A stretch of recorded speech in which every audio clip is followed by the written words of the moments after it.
everybody. Thanks for joining me and welcome to Karmic Patterns Vedic Astrology Podcast. Today is Monday, January 29th, 2018, and this is my 8th podcast.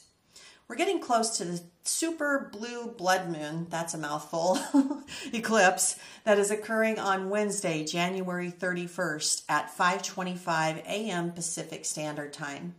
The energy around eclipses can be very intense, as I'm sure many of you are already starting to feel it, and this eclipse is no exception. It's actually the second full moon of January, and it is a rare lunar eclipse because of that, but I'll go more into that later on in the podcast. One of the benefits of astrology and understanding the eclipses and transiting planets is so that we can take steps to navigate some of the more intense energies before, during, and after an eclipse or other more challenging transits and make the best possible choices during these times. Today, before I dive into the planetary energies of this week, I want to share with you a special technique for creating a more peaceful mind and body. Actually, I'm not going to share it. I have a guest today who is going to be sharing it. And my guest is Cody Rickett. Welcome, Cody. Thank you so much for having me, Pamela. It's a real treat to be here. Oh, likewise. I'm delighted to have you. I met Cody through a mutual friend, Dr. Kavita Chennaiyan, who, by the way, I had to plug for her. She has 2 books that she just recently published, Shakti Rising and The Heart of Wellness. Highly recommend that you check those out. You can find them at kavitamd.com. That's KAVITHAMD.com. But back to Cody. He's a licensed massage therapist. He's a registered yoga teacher. His website is codyrickett.com. That's CODYRICKETT.com.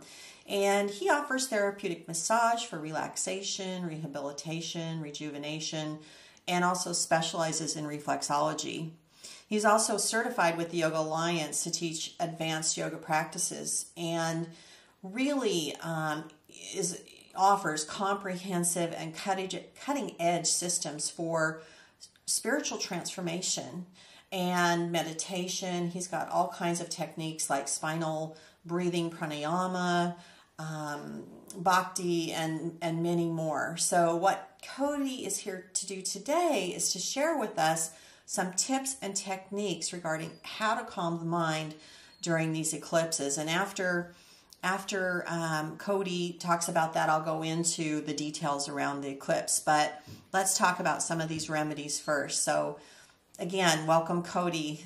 So go ahead and just share whatever you'd like regarding the tips and techniques for folks to get through this eclipse with peace of mind. Okay, sure. I'm happy to share what I've learned and what I've been practicing in the past decade. And I mean, again, I'm always interested to talk to you because my knowledge of astrology is pretty limited. But when I was talking to you earlier about these eclipses, it makes total sense because this past week's been very topsy-turvy. So it's all the more reason to practice something like deep meditation. And, on the note of calming the mind and kind of bringing the senses to stillness, deep meditation is the technique I can talk about.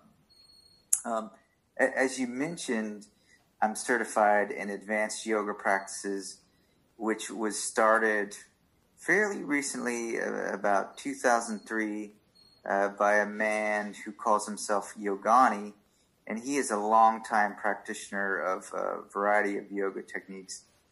So deep meditation is something that he presented. The technique itself is relatively simple. We use a mantra, which I know you're familiar with a mantra. It's a sound, but the difference is between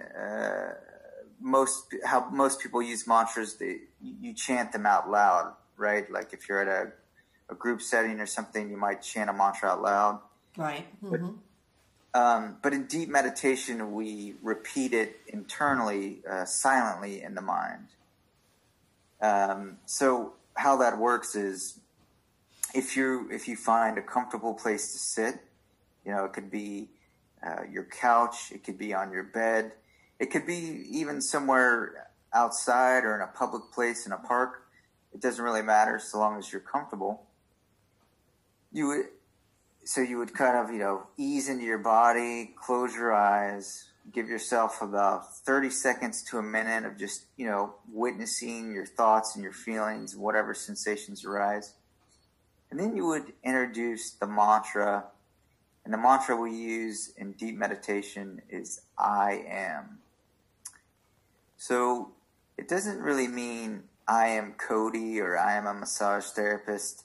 It's just we're using it similar to like Om. It's an acoustic, phonetic vibration that resonates in the mind and correspondingly in the nervous system.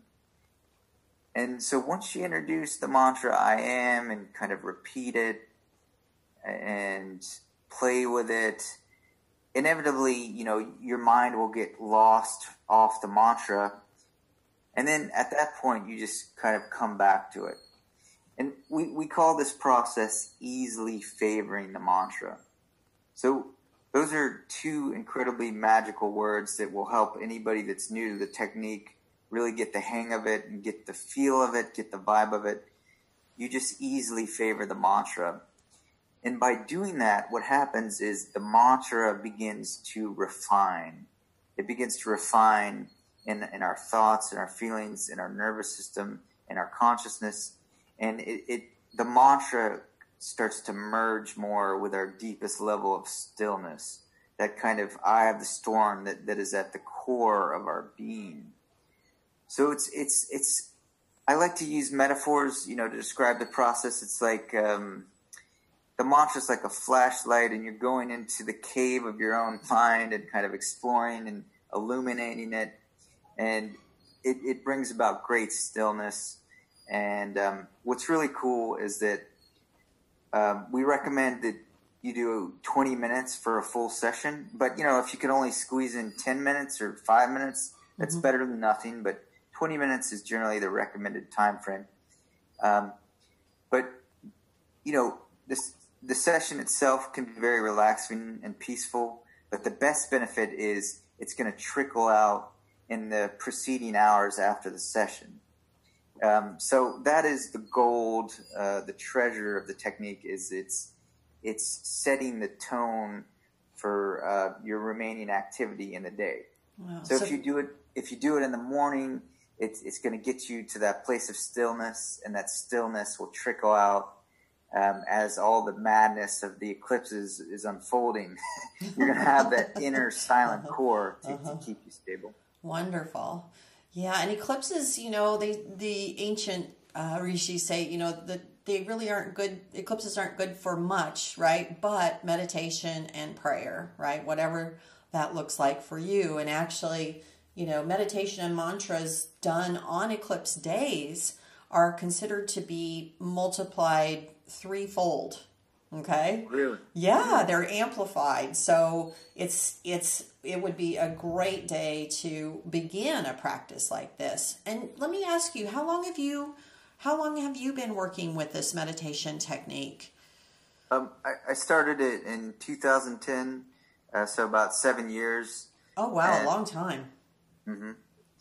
And prior to that, I had done different meditations and prayers, but it's the one I've stuck with because there is this consistency with the mantra.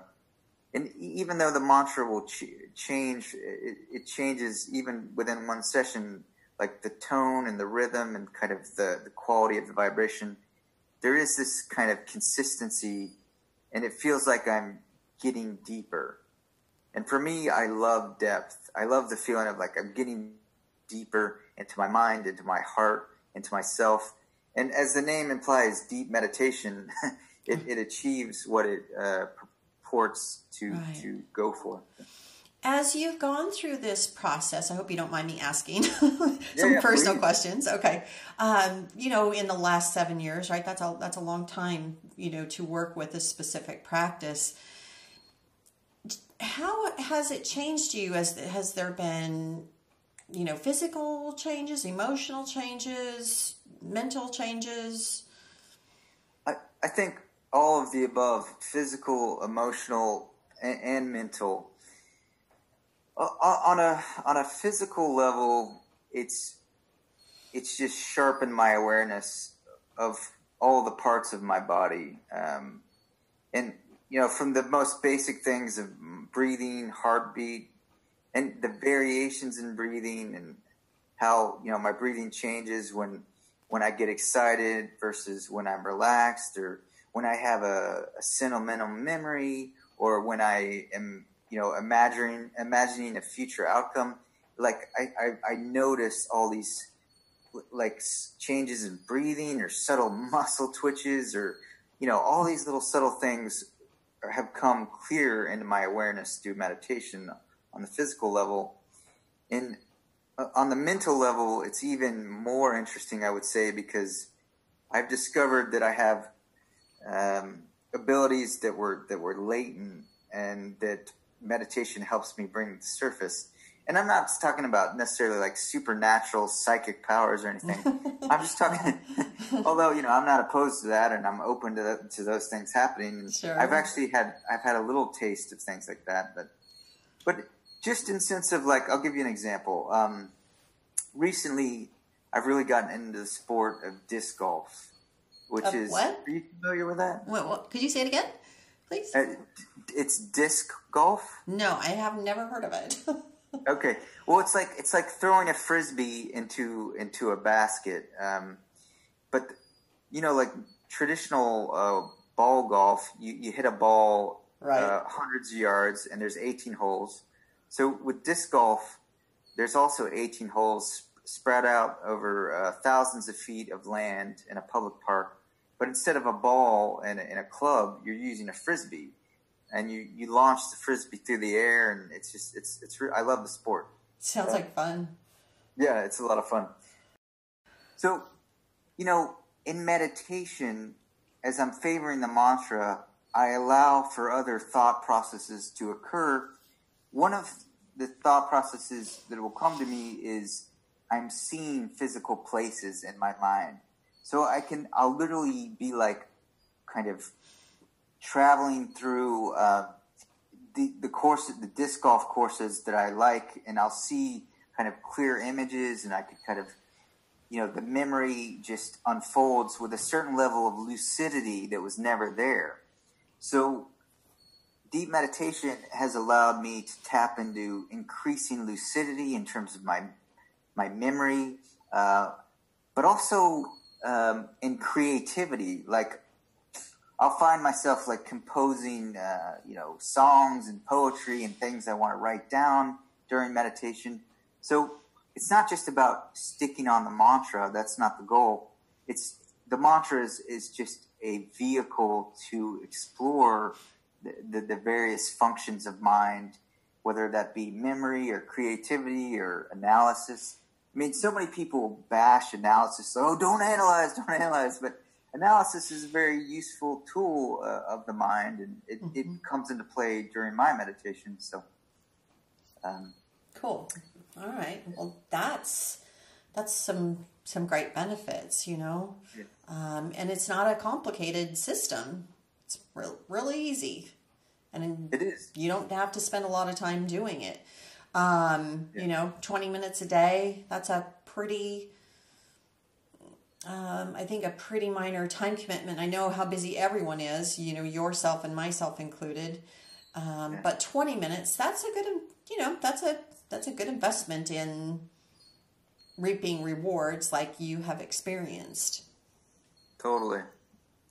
And, you mentioned the emotional level, like, and we were talking about the topsy-turvy nature of these eclipses. I mean, this past week, my grandmother got out of the hospital, and I've been helping take care of her. And meditation, has been super helpful in helping me handle the emotions and all that stuff. So at this stage, I can't go without it. It's like brushing teeth. it's like a necessary thing that I do every day. So I like to think of meditation as massage for the mind. Yes. That's that's perfect. And right. I've used that metaphor before, and I'm glad you brought it up again. That is a great way to describe it. Yeah, it is. It's like giving your brain a massage, and it's like you said, I think it does become addictive, and such a wonderful addiction to have, right? It is a beautiful practice. Anything else that you want to share, or do you teach that? You teach this, right? I do teach it.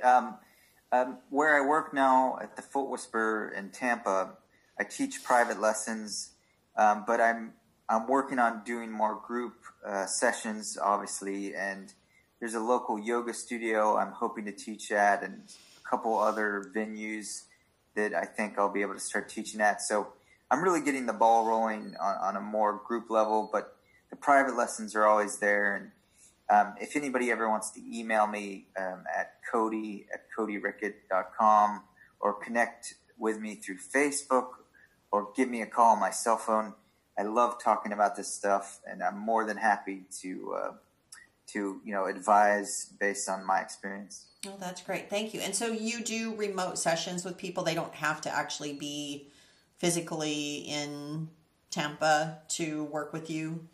Yeah, I'll do remote sessions. It's not something I've done much of yet, but I think it's a great avenue to explore, and especially following inspirations like you it seems to be quite effective. So I'm now open to that, and that's definitely something I want to do more of.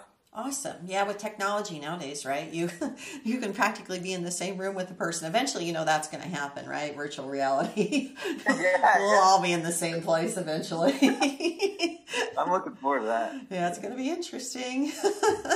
For sure. Well, is there anything else that you'd like to share to help people get through the eclipse, or do you think that starting with that deep meditation practice is really the best choice for times like this? Yeah, I think that is the best choice, and kind of the foundation, so to speak.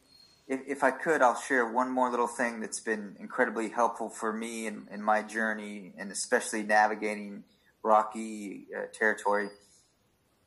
And I got this from AYP as well. It's a simple formula. The formula is vision plus desire plus action equals achievement, with persistence and consistency being the underlying elements on the left side of the equation. So at any given time, I like to check in. What's my vision? What's my desire? And what action am I taking to achieve what I want to achieve? So I heartily recommend to anyone that needs a bit of structure in moving forward. That's something that you can, use at any time, just as a form of contemplation and kind of motivation. And it's been real helpful for me. Oh, that's great. So do you use that equation, so to speak, right, in your meditation, or is it something that you just contemplate kind of on a daily basis, more like just a contemplation? That's a great question. And now that you ask it, and I'm thinking they tend to blend together, because during meditation, my visions of what I want to achieve and how I want to contribute will kind of float through my mind, and I think about, well, what action can I take? So that's certainly part of the scenery of meditation. But it sometimes, if I'm just in between clients at the office, I'll kind of tap into the formula.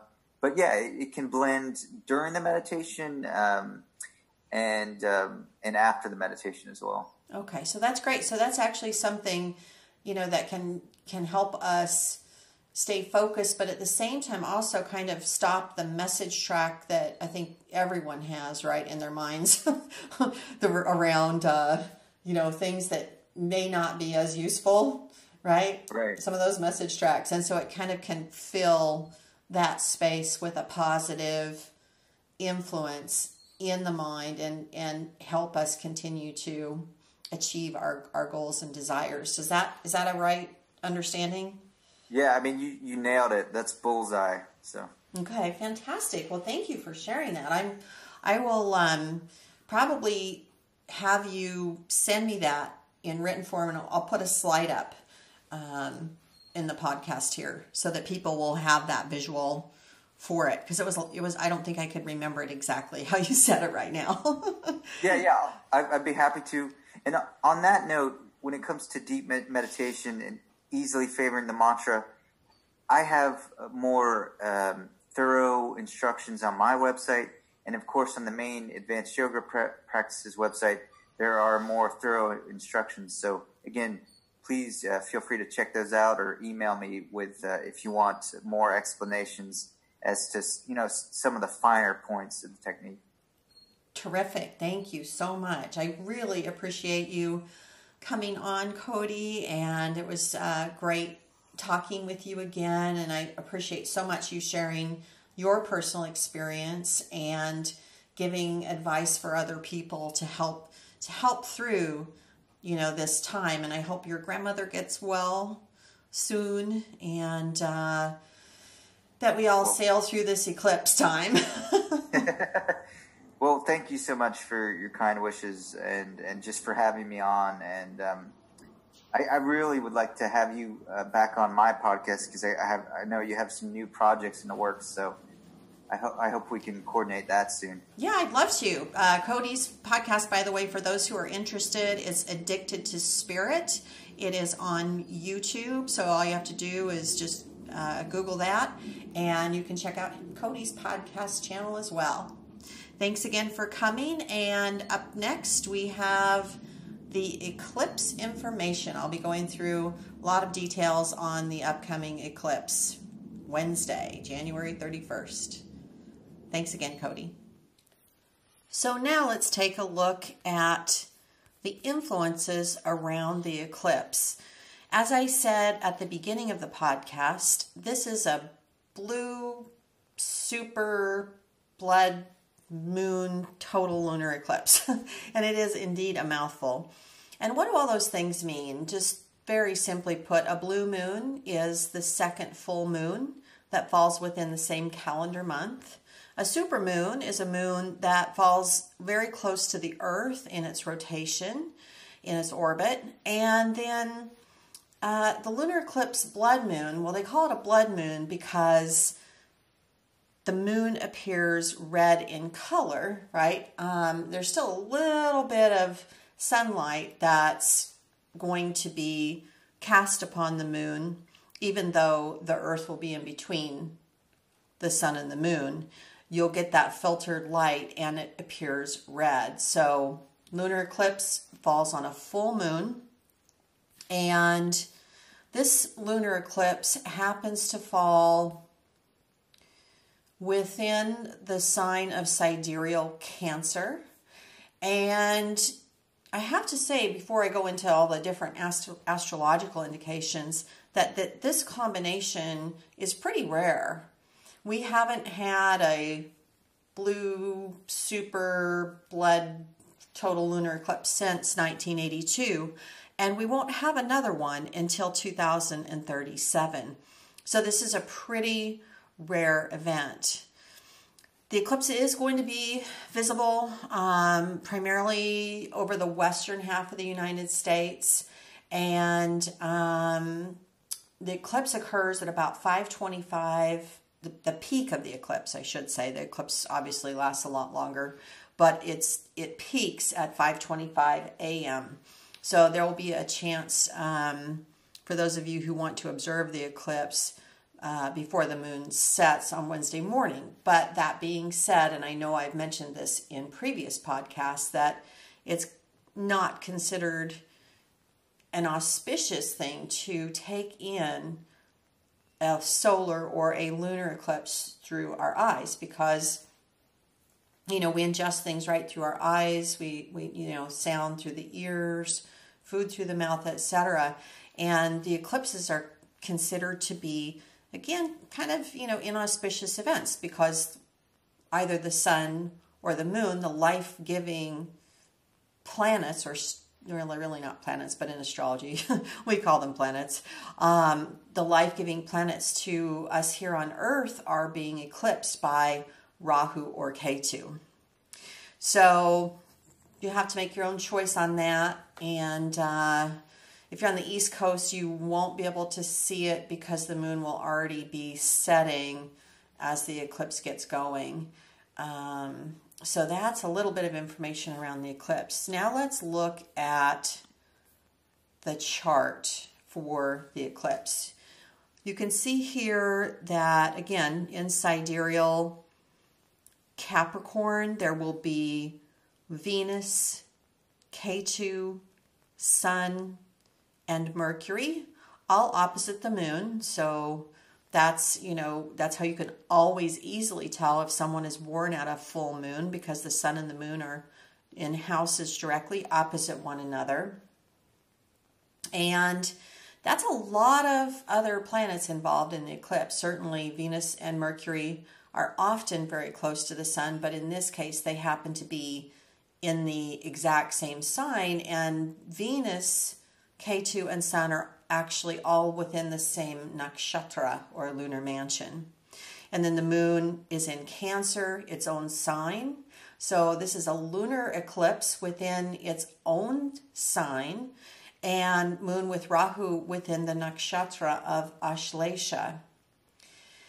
There aren't a lot of other aspects or influences to the moon. For those of you who are Western astrologers, there is a square from Jupiter, and squares, for those who are into Western astrology or want to learn more about Western astrology, is kind of it's kind of a more tense aspect. It's not as flowing.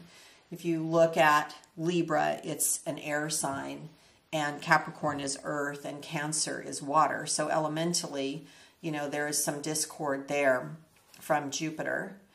And Mars would be in a sextile to the Venus, Ketu, Sun, and Mercury, which is a more flowing aspect, again, because it's water and earth, and then it would be in trines to the moon. So certainly, even in Vedic, there is some influence. It's not a full aspect from Mars in Jyotish, from Mars to the moon, but there is certainly some influence there. So for those of you who are Cancer rising, who are Libra rising, Taurus, the two signs ruled by Venus, or Gemini and Virgo rising, you certainly may feel this. And even for Leo rising, because the sun is so close to Ketu at this time, these energies may be felt very strongly by you. So you have to know your rising sign at this point. And how people experience this, the eclipse, is all very different. Oftentimes, and I've had calls from clients, and you heard Cody earlier speak about, his grandmother has been ill. Oftentimes, things really get sped up around eclipses. The energy is very difficult to predict. A lot of it depends on what planetary cycle or Mahadasha or Bhukti you are running that determines, how you will experience this eclipse. Are you running the planetary cycle of the moon? Do you have planets in Cancer around 17 degrees, anywhere actually between call it 15 to 19 degrees of Cancer or Capricorn? Or as a matter of fact, anything in the trines to the moon. So anything in Scorpio, Pisces, or Cancer in that degree range, you may really feel the intense energy of this eclipse coming up. And again, the best thing you can do for an eclipse when you're starting to feel either anxious or stressed out or depressed is to meditate or exercise, do something to kind of shift that more tamasic, right? That more stuck energy that you're feeling around this time. And, the nakshatra that this eclipse is falling within is Ashlesha nakshatra. Excuse me. And Ashlesha is symbolized by the coiled serpent, and the deity is also a serpent or a naga. And it's a very intense nakshatra. It's considered, to be sharp, tikshna, or dreadful. And it is very much associated with poison. Now, that being said, poison can be medicine, right? And medicine can be poison, given in the right or the wrong doses. Either one of those things can occur. I've seen a lot of folks with planets placed in Ashlesha and other nakshatras associated with healing, like Shatabisha or Ashwini. It can be very powerful healers, certainly. But at the same time, this is a pretty intense energy. So I would just say, as we move through this eclipse time, just hang in there and breathe and practice the I am meditation that Cody talked about, and try to just remain at peace. The other part of this is that Mars is very strong right now too. Mars is in Scorpio, and Mars is quite strong within Scorpio. So there's a lot of intense energy coming from Mars in Scorpio as well at this time. So I think that's about all I can share around the combinations. And again, I've given some of the rising signs. It's difficult to go through and forecast for each and every rising sign, but I'm going to try and give everyone just some keywords, okay, for each rising sign. So for Aries rising, the eclipse is falling in the 4th house of home and happiness, and also mother. So there may be something coming up around that at this time. So potentially, week to 2 weeks before and or after the eclipse. And then of course we have, the solar eclipse, right? They always come in pairs. That's coming in 2 weeks. And I'll do a podcast for that before that eclipse. For Taurus rising, this is falling in the 3rd house of courage and siblings. And for Gemini rising, this is falling in the 2nd house of accumulated wealth and speech. It's also, 2nd house is associated with the face and the teeth. So if you have anything going on with your teeth, get to the dentist and have it looked at.